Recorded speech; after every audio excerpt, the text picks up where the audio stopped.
Bapak, Ibu, saudara-saudari yang dikasihi Tuhan, marilah kita mempersiapkan hati kita serta membuka pikiran kita untuk menerima kabar sukacita dan warta sukacita dari Tuhan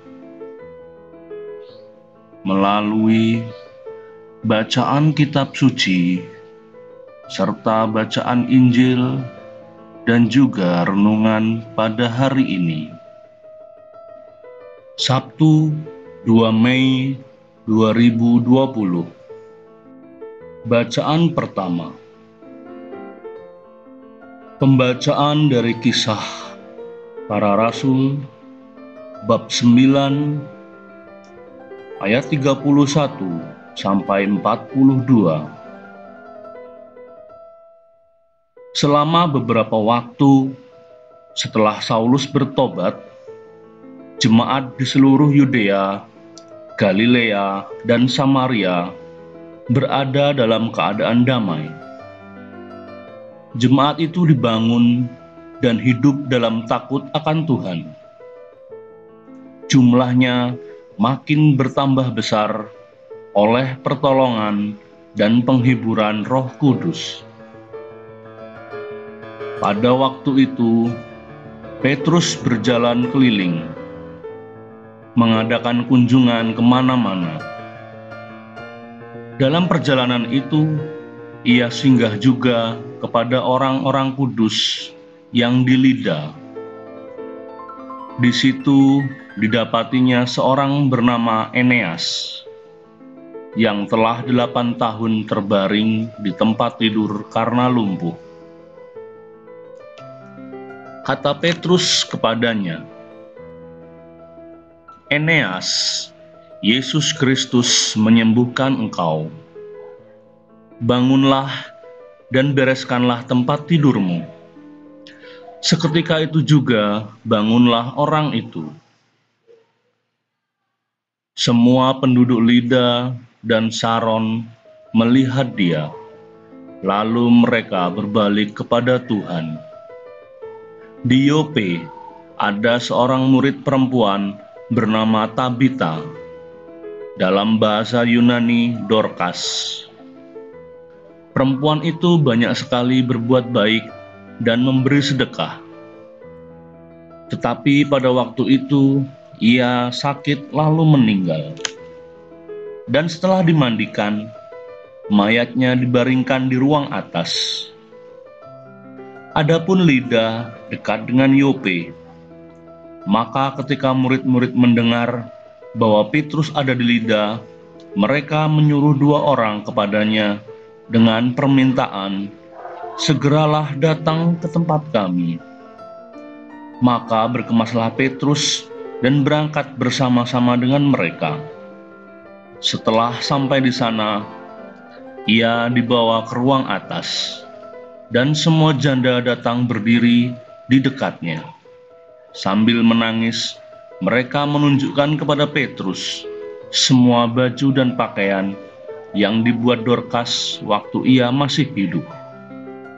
Tetapi Petrus menyuruh mereka keluar, lalu ia berlutut dan berdoa.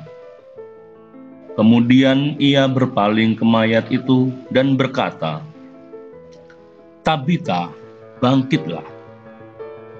Lalu Tabita membuka matanya, dan ketika melihat Petrus, ia bangun lalu duduk.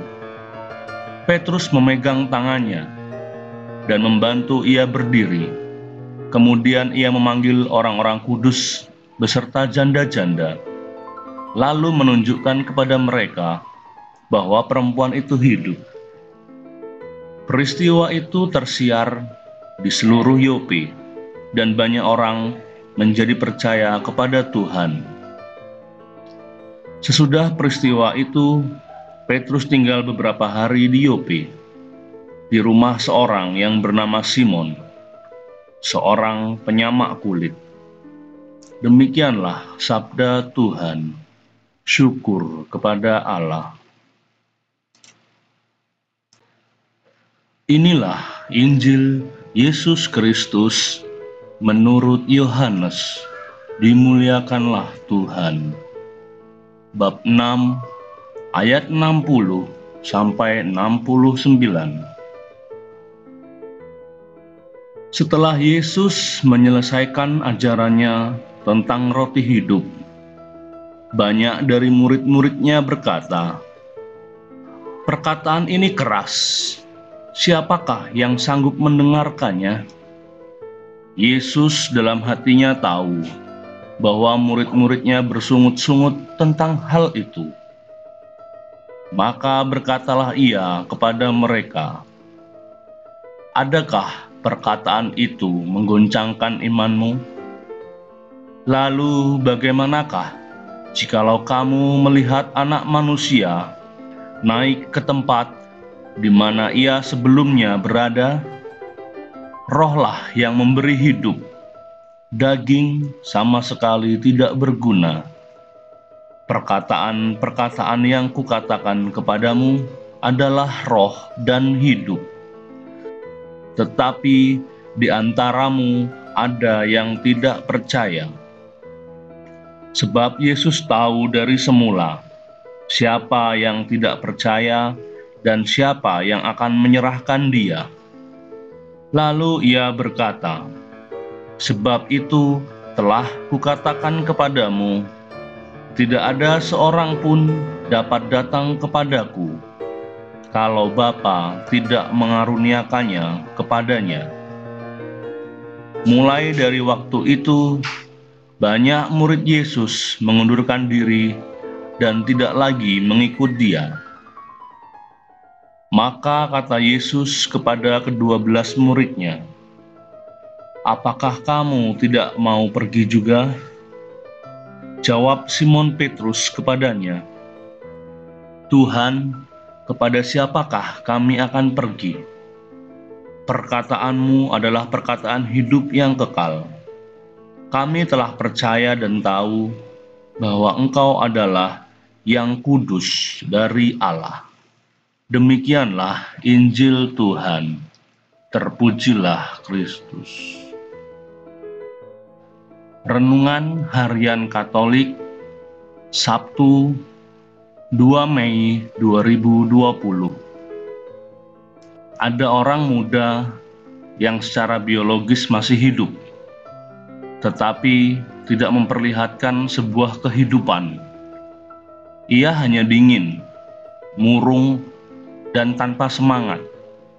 Sebaliknya, ada orang tua yang sudah terbaring saja di tempat tidur, tetapi justru memperlihatkan sebuah kehidupan. Hidup secara biologis tidak selalu sama identik dengan kehidupan dalam tingkat non-biologis. Ilmu kedokteran bisa memperpanjang usia. Obat dan vitamin juga bisa memperlambat proses penuaan manusia secara biologis. Namun demikian, bagaimana orang yang bersangkutan menghayati, menjalani, bahkan merayakan kehidupannya tentu tidak bisa dijangkau dengan obat-obatan semacam itu. Setelah Yesus memberi pengajaran tentang roti hidup, tentu saja banyak orang yang tergoncang. Perkataan Yesus dianggap terlalu keras. Banyak orang yang meninggalkan Yesus. Para murid melihat bahwa perkataan keras itu menunjuk pada hidup yang jauh melampaui tingkat biologis mereka. Yesus menawarkan dirinya bukan agar kita bisa berumur panjang, tetapi agar kita sungguh merayakan keindahan anugerah Tuhan ini. Hal yang sama diperlihatkan oleh Saulus. Setelah bertobat dengan nama Yesus, ia pun digerakkan untuk mewartakan tawaran hidup yang jauh lebih dalam daripada sekedar hidup secara biologis. yang lumpuh disembuhkan, dan Dorcas atau Tabita yang sudah mati dibangkitkan.